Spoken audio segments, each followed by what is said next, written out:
It looks like you're already live streaming now, but I can't hear anybody in the room now. That's just because we're not talking about it. Now I can hear you. Okay, I think we're good.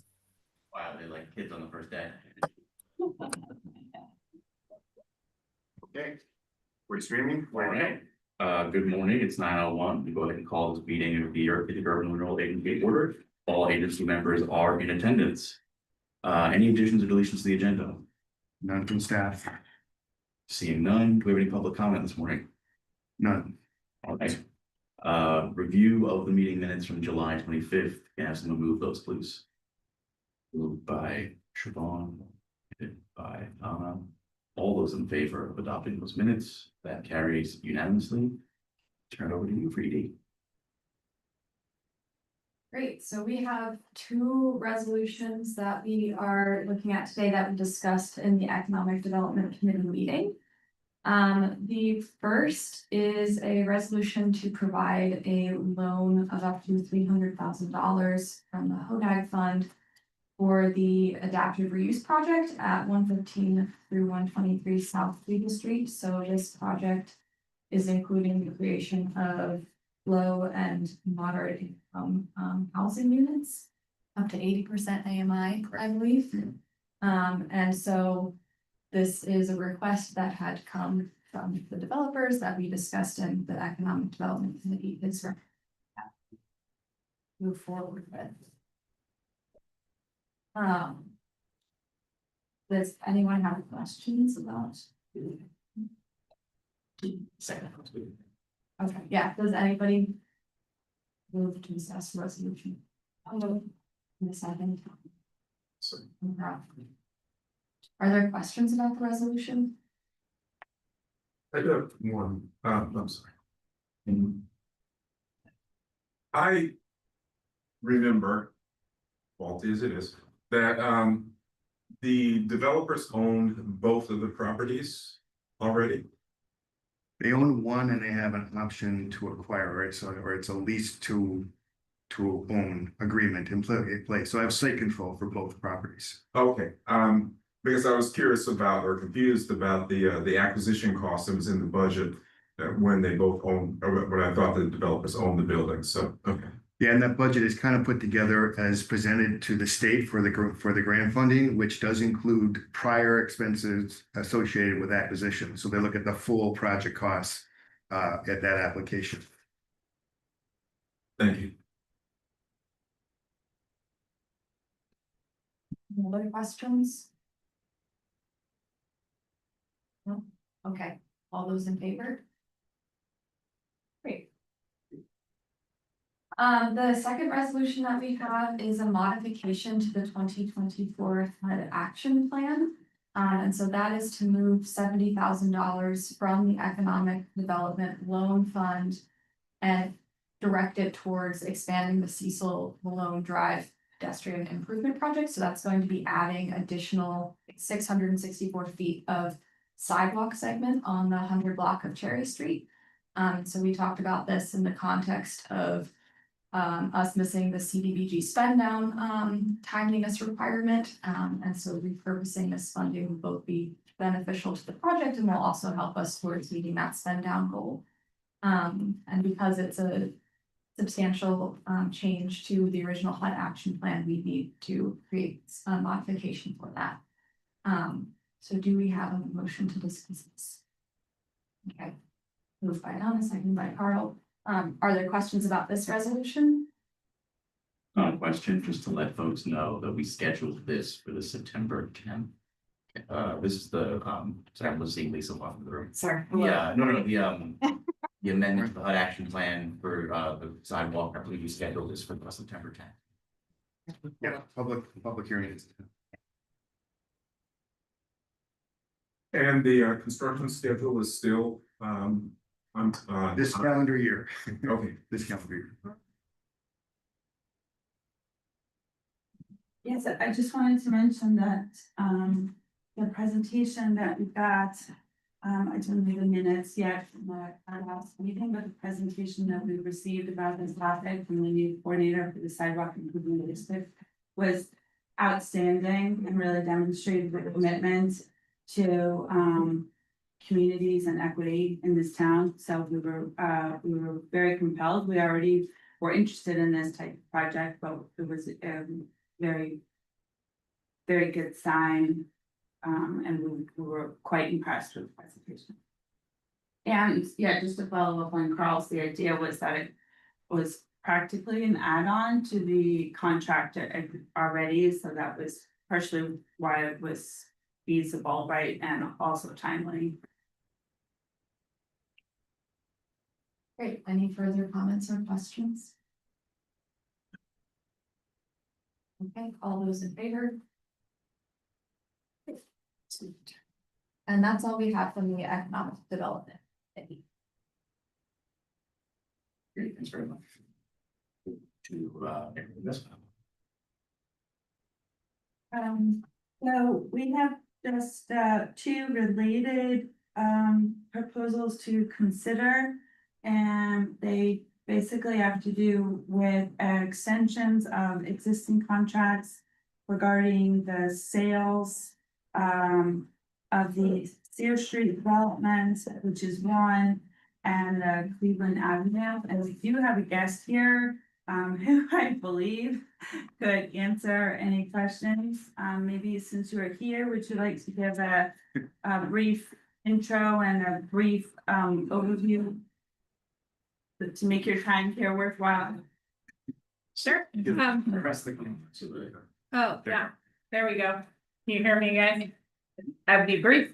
I am Delia Yar. I work for INHS, and we have the 4 homes on Sears Street on the market now. The Cleveland property is in the process of being finished. The funding that we have from New York State allows us to assist folks who do not meet the federal definition of a first-time home buyer. So the line is with that funding that folks have to have sold their homes, but they don't have to wait a 3-year period in order to re-qualify. There's a few exemptions gets really in the weeds to that 3-year period. One is for single parents who have more than 50% custody of only owned with a spouse. In our experience, that's the only exemption that we see. And sometimes folks have custody of a kid, but it's not quite 50%, it's 49%. And then we have to make them wait that 3-year period. Because the homes are on the market now, our anticipation is that we're gonna have a lottery on the 12th. We wanted to bring this modification to you to see if, you know, kind of if you were in favor of enforcing a lesser standard. So we won't be helping anybody buy a second home. We would only be helping in the circumstance that they owned previously, already sold, and would income qualify again. Generally, when we see this, it is with folks who are in the process of a separation or a divorce and need a place to land. And so waiting that 3-year period for the instance that folks don't have 50% custody of a minor child can make a big difference. So that's why we brought this, because New York State standard is slightly different than what we wrote into that original contract. Okay, I just want to point out, thank you for explaining that. I want to just point out to everybody that I think Delia is currently responding to the new business point A rather than. Oh, I'm so sorry. No, that's okay. That's okay. I just thought you were going to comment on the extension for the Sears Street and Cleveland Avenue points, but that's fine. Let's deal with this since you have already brought this up. Sorry. Misunderstood the question you were asking me. That's totally fine. Totally fine. The extension, do you want to talk? Sorry. Why don't we just to complete this point, and maybe Nels, do you have anything else to add? Yeah, just that this is a contract modification. It's not a formal amendment that needs to be approved by HUD or anything. But our contract with INHS for homebuyer projects, several of them, specify first-time homebuyers and uses a former definition of first-time homebuyers that Delia alluded to. And since they're marketing both Trumansburg projects and the City of Ithaca projects simultaneously, it would be beneficial to the potential homebuyers to have the same definition so they can apply for either of them. It's a ranked choice kind of opportunity. So you can put your first choice could be Ithaca, your second choice could be Trumansburg. And we'd like to be able to have a situation where applicants could apply for either of those and still be eligible rather than have one fall out because they don't fit the definition, the particular definition of first-time homebuyer. So if you approve this, the definition will be you meet the qualifications if you're income qualified and you're not on the deed of an existing home as ownership. Much simpler definition than the other one. But it is still basically a first, kind of you can't be currently owning a house and acquire a home. Right. The process when you apply. I was thinking about the situation where someone may have sold a home and has significant assets. And so then they have not owned a home for 5 years. Let me phrase this question. Does INHS look at assets in addition to income? Yes. Okay. Yes. So we do have an asset cap. So in some instances, having sold a home, if it appreciated and the person had received a lot of cash out of that, might disqualify them from buying. But there are circumstances where people purchase a home and then are splitting again with the divorce, but this is generally where we see it, have to pay out a spouse, so they're an ex-spouse, so they're losing equity. And so they can be under our asset cap, even though they've owned a home, or they have other debts that they've paid down since they sold the home. They use their cash to pay down a car loan or whatever. So we do see circumstances where someone is sold and whatever equity they have in the house is not enough to exceed our cap.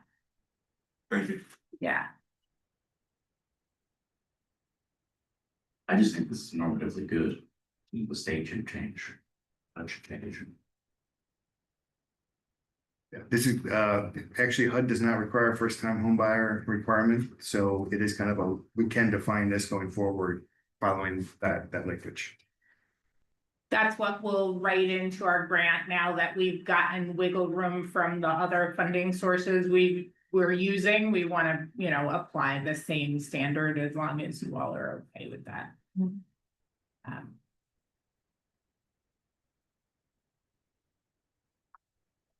I don't think this is my agenda item to move, but I can move it. Okay, well, is there a motion to approve this resolution? Okay. And any more discussion? Okay, all in favor? Passed unanimously. Okay, great.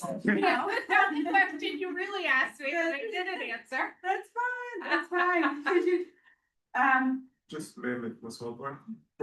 Because it wasn't announced for Charles or for the minute taker, should probably say who moved it or seconded. So I think Siobhan moved it. No, so yeah. Sean is on second, first and second. Yep. Okay, so we have two extensions for slightly different reasons.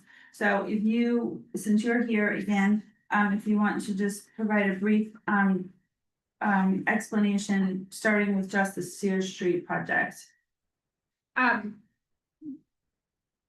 We are doing modular for the first time on the Sears Street project. We intended this to be a way to get a high quality home in a shorter time frame with a cheaper price tag attached. I think there is a learning curve on this that's pretty painful, because even though we got the homes delivered, the amount of post-delivery construction work that is needed, finishing work steps, porches, the sheetrocking inside, has been kind of beyond what we scoped and anticipated. And so we are working really hard to finish that project, but it has been you know, I think like frankly, everything in housing always is a little bit much harder than we anticipated. And so the time frame shrinkage that we were hoping we would have and the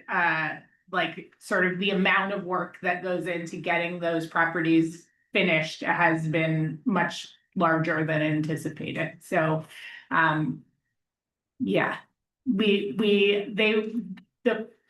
the lottery that we're gonna have, we got them in, 2 of them into showable state. The lottery that we're gonna have on the 12th will have all the homes go under contract, and our anticipation is by the time the buyers need to have an appraiser out there to look at the home, they will all be finished. But once that happens, then we're stuck in the financing process. So until we can close out the project is just longer than we wanted it to be. So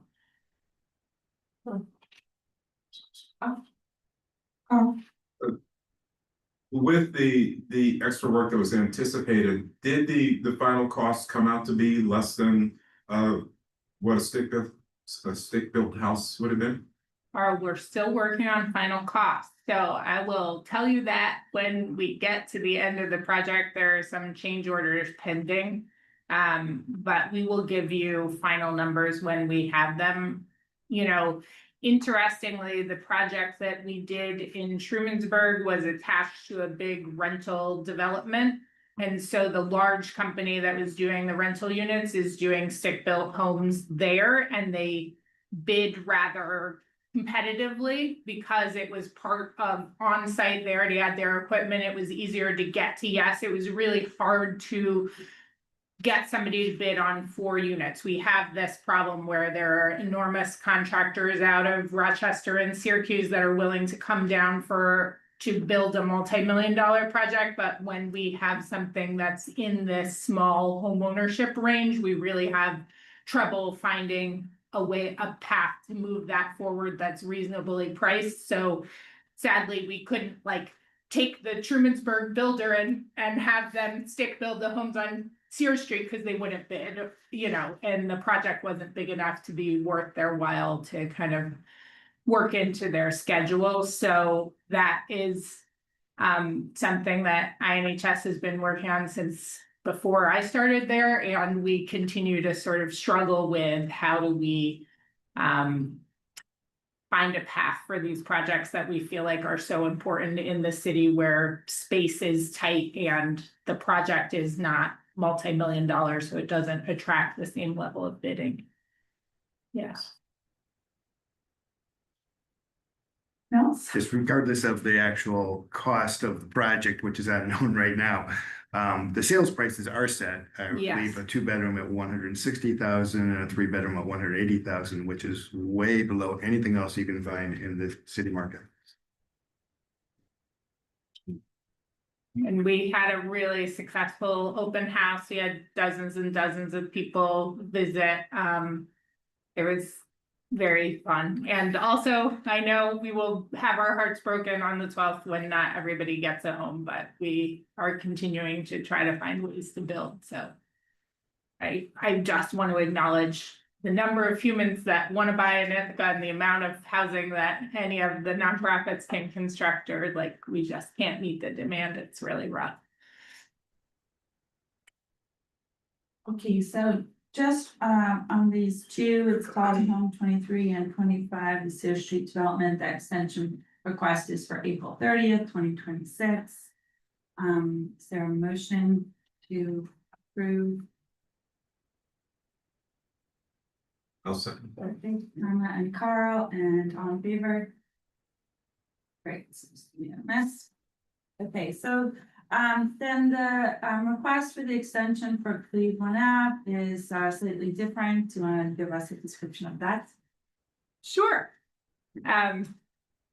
Just to acknowledge part of the reason why I can't answer Carl's specific questions is I'm on the selling side of things, and Leslie Ackerman is the one who's actually, and Scott Reynolds are doing the work on these projects.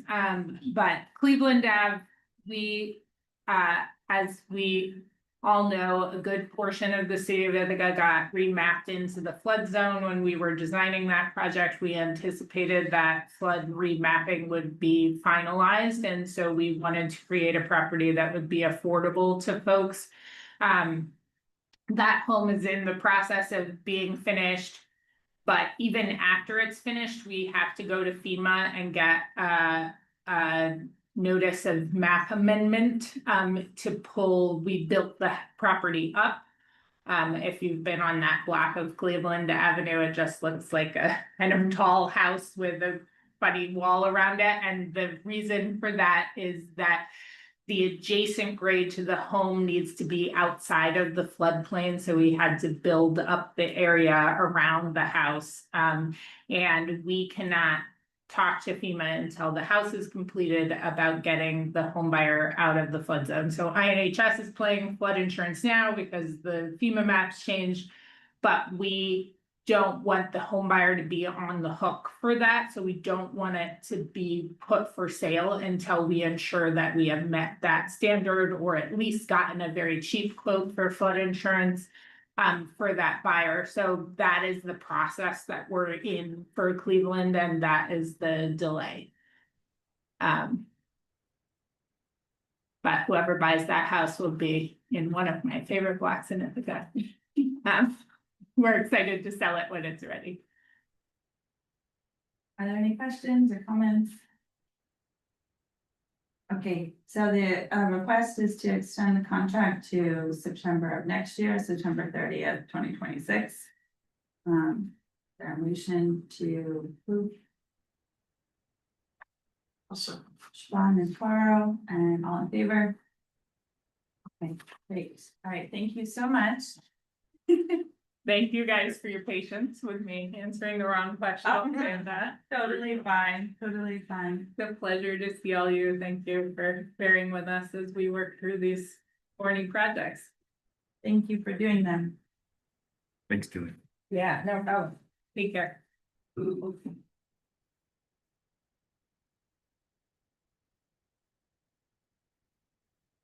chairperson report. Okay. Is there a chairperson report? Oh, no, I don't have anything else. I would have reported on that great conversation about the sidewalk, but we're.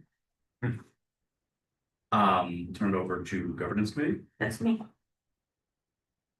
Okay, the first item is an amendment to minute taking services agreement.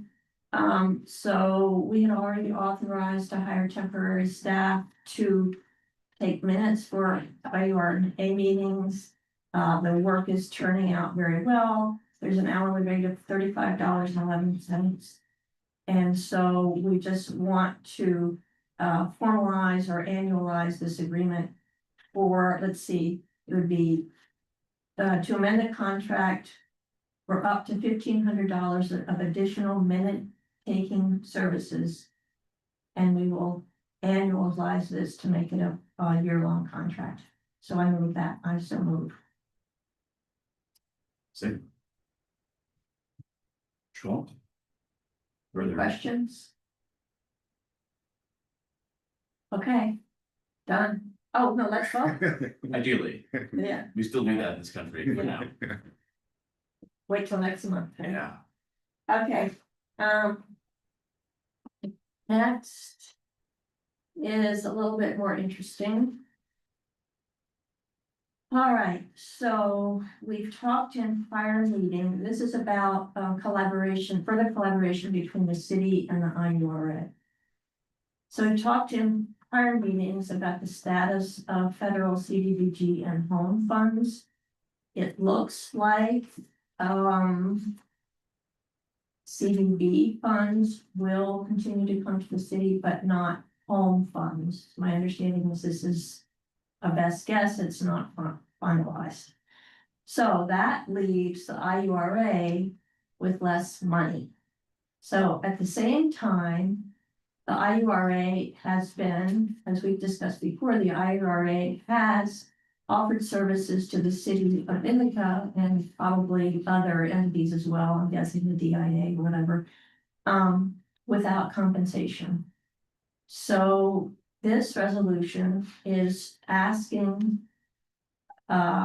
IURA staff and city staff to identify potential opportunities for further collaboration between the city and the IURA such that the IURA will get compensated. So this is not a commitment to any such specific item. It is asking staff to explore opportunities and see where there could be more collaboration and then to come back with some kind of proposal. So I move this resolution as written. Second. Okay, Rob, any questions? Probably for Lisa and Mel. I guess my question is, why do we have to have a resolution about this? The IRA city agreement that authorizes the IRA to administer the Middle Grant Program has a section that was added in 2013 that talks about collaboration between the city and the IRA, and it requires the IRA to authorize city activities if we're going to enter into an agreement for reimbursement for payment. So this resolution authorizes the chair to do that going forward, to be in fidelity with that original agreement. We've been doing this informally for quite a while, actually. So of course, we could say that we're bringing it into compliance, but this just kind of formalizes it and gives us kind of a framework for approaching the city and working through some of these issues and seeing where there's some opportunity.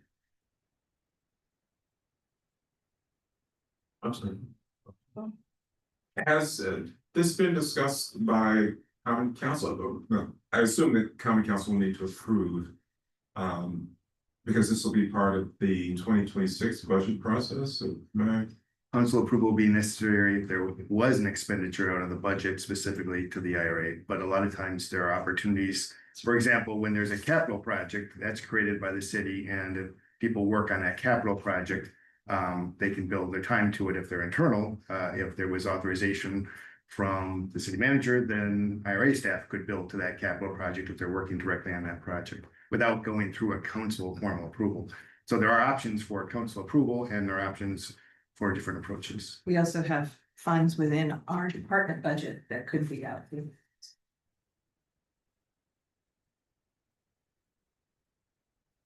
I guess that's maybe partially in response to my question, which was like the extent to which you foresee the city being able to or being willing to approve additional funding towards IURA services. I know this is partially in response to like decreased federal funding for the IURA, but that's not necessarily unique to this agency. I'm just curious that like the extent that you foresee really being able to get reimbursed on projects with the city. Yeah, I think it's showing that where there is value being brought forward or where the IRA staff is doing work that otherwise would have to be done by a city employee or a hired contractor, there's an argument, a strong argument. Any further questions? Ready to vote? Do you want to say something? Okay. Everybody ready to vote? All those in favor? All right, that's unanimous. Let's see, that's it for the governance committee. Well, we've disposed of new business A, so with this, I'll just turn over to the IURA grant loan release reports. Right, we should have the July reports available. In the grant summary, we're doing a little bit of experimental reformatting on this report to add even more columns and make it even smaller to read. But at the basic, we're still tracking our projects on schedule. You'll see some no's on the left-hand column of projects. None of those are really new. I mean, for example, the Cleveland Avenue for sale project is listed as no because it's at this point in time in July, it was behind schedule. And so some of these are being addressed, you know, at today's meeting. We're still working with INHS on their homeowner rehab program, which has got a sizable balance, and they are moving projects forward. So we're working closely on that one. The shared kitchen Ithaca has submitted a voucher. We're working through some documentation issues with them. So they're up and running. They've got a strong demand for that program, but they got a late start. So they're going to have a late spend down essentially. And we'll be working with them on a revised time schedule for that. Otherwise, you know, most of these projects are not new projects that have just cropped up. They're just starting to fall a little bit behind, or we're aware of them and we're working with them. So there's none of them to really call your attention to for direct focus right now, unless you had a question about one of those in terms of the grant summary. On the far right side, we're now tracking expenditures for each activity by month. So you can see which projects are actually drawing down in July. And it tends to be a little bit slower in June and July than the rest of the year for drawdowns for whatever reason. So there's little, you can see which of those projects are being expended. And then at the very bottom, we still need to do some work on this, but we're trying to track those issues of how are we on target for CDBG spend down. Again, we needed to spend somewhere around $75,000 a month to be, if every month was the same, to meet that requirement. We're not there as of from June through July. We're a little bit behind, but we're tracking it. So this will be a good tool to take a look at as we go forward, and we do some more reformatting to make it a little easier to read. Right now, it reads very well for our accountant. It's not so easy for others to go through and say, gee, what number should I be focusing on here? So we're going to work on that on future grant summaries. The good news on, if there's any questions on the grants, I'm happy to answer them. Otherwise, I'm going to move on to the loans. Loans. Oh, go ahead. I have a question. When you change the timeline, does that change the timeline vis-a-vis the spend down? No. Grant, the HUD spend down is a fixed number based on the calendar and the grant award. In its first instance, it's sort of like if it was awarded in 24 and it has the same kind of deadline regardless of the timeline of the project. Essentially, yeah. Yeah. I mean, they don't actually have so home has a 5-year spend down. CDBG says at any one time, your balance of unexpended funds can't exceed 1.5 times so it could be, we could have an old 2022 project and it still would be okay as long as that was the only one that was slow moving and everything else was moving fast. Yeah. Good news on the loan repayments, everybody is current, and we also are showing at the bottom that there was some unexpected program income received from INHS projects. Those are low-income housing tax credit projects that are set up as a loan subject to available cash flow. So they had available cash flow, so they made some payments on those loans for Breckenridge and 210 Hancock. So that's some program income that comes in. And then per HUD rules, we have to use that money first before we draw down from our line of credit. So that money will be allocated out to the next projects that are drawing funds for those home and CDBG resources. And then in terms of the lease payments report, everybody is currently current, although there was a little bit of past due at the time, but everybody's current now. So we're in good stead with the reporting and the rents and loans and grants. Great. With that, only report that I have is that yesterday Governor Hochul announced the 10th, 9th round with the DRI.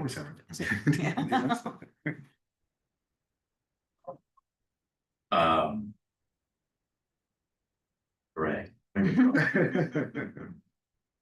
Dustin, any report from council?